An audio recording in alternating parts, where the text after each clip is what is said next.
the number one thing that I noticed even today in this class, we skip past the basics. The basics is what, that paddle brush, that's basics. And then we don't know how to properly use our tools and properly bring things out, the timing of things. We can kind of take the long route in a lot of situations when it comes to cut and cure. Shear work, clipper work, whatever it is. Any type of cutting, I always want to understand why. When I got into the hair industry, the number one thing I felt as a barber, I only wanted to hustle and get the money. The fading, I wanted to know all to do with fading. I wanted to know all the tricks and the game, the tricks and the gams of the game, but I didn't know the fundamentals. Saving money, budgeting, therapy mentally, and I got burned out because I got the clientele to get in there, cutting hair all day, but it got me nowhere. You know, you get home, you're tired. You can't. Friday, Saturday, Sunday, I got church all day, so I'm burned out. And that way, it's nothing for me to grow from that. So I saw a lot of barbers that were in the game 13, 15, 20 years in the game, and I began to start looking at how they live and who they really were. And that was kind of gave me the outlook of like, okay, this is a $1 billion industry. Why are we only tapping to $100 worth? Multiple incomes. So now I'm also licensed to be non-surgical hair replacement. So I do the units at the top where I am able to accept insurance as well. That's a whole different world. When I say that's a whole different world, but if I never stepped out of it and got into color, matter of fact, my boy, he was at there. He's seen the process. Because we all came in the game early at the same time. So at the same time, he understands my journey. He saw my journey.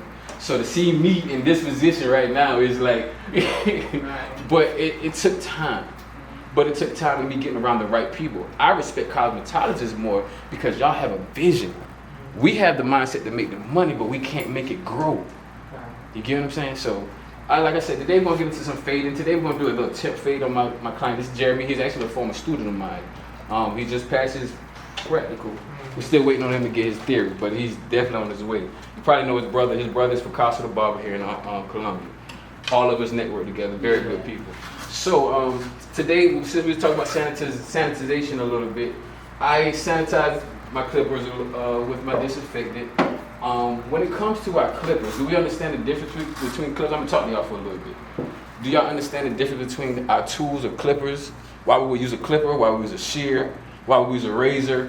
Okay, so feedback. Why would you use a clipper? Can you run that? Okay, we got one no. Okay. Do you know anything about it? A little, I mean, but you can. Okay. You gotta talk to me. I'm a talker, so you gotta talk to me. I'm gonna look in your eye. I'm gonna do all that. What about you? Yeah, I understand it. I'm a master barber also. That's dope. That's amazing. So I do a lot of everybody. okay. So all right. Since you have an idea, what is your favorite clip? What type of clip do you like? You like mortary, rotary, Well, pivot? I do a little bit of all of them. Okay. Because I have so many different people coming in there. So one may do good on the other and one may See, do bad. and that's what I want you to understand. You know what tool to pull out, when not to use it. So that's key.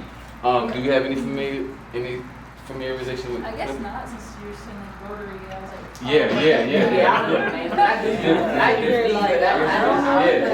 just use stuff like this. Yeah, and see, okay, and that's I ain't getting the best because I cut. Yeah, that's fine. And the clip you got in your hand, that's considered a magnetic clip because it's of the cord. So you cut it on for me.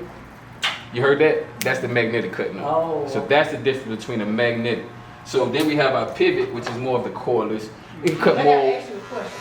Go ahead. I do the designs like in my cuts. Yes, ma'am. Which one good for that? That's what. It depends. A lot of people, well, for me, I like to use my babblers, these here. Yep. I like to use these, or I like to use my wall detailers. I don't know if I have, I got to clean it. These here, I like to use these too because of the mobility as far as when I create designs and stuff like that, personally. Right. Those I had to get the guy to barber like I did a girl's on, and it was kind of thin. And I was asking him, but he came with the razor behind. I said, and that's what I was just about to say. See, the behind razor, and that's what we're going to get into today.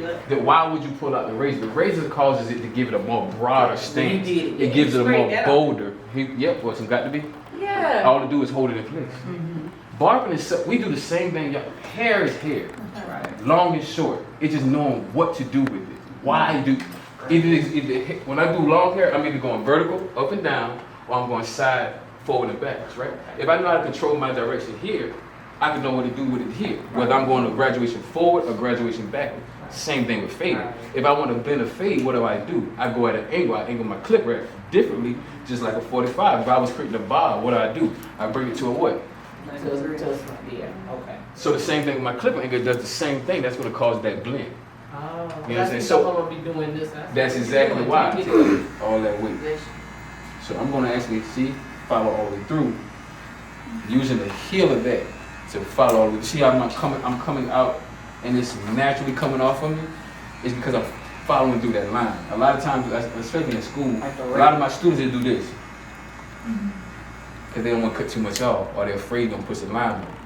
But if you use this guard the right way, if you're unsure, remember, open it up, follow through. Okay, that ain't do too much. Okay, now I can go halfway. Follow them through the same thing. Come back one. See, I cut my own, but I need to get that before you leave. Yeah, I got you. I was like, I just Yeah, saw him yesterday. last week. He had a bald head. Yeah, Yeah, it was bald. Yeah, it was bald. he had a bald head My last hair just week. be growing back. Like, You know, I be joking to barbers. I be like, y'all know that's y'all new lace front. It's bald head. right. They was like, what, Crystal? I said, cause y'all going bald, so y'all just shave it all off, and that's y'all new lace front. I just. Well, they look good with the bald head, I especially love that bald gradient head. in that piece. Yeah, that's why.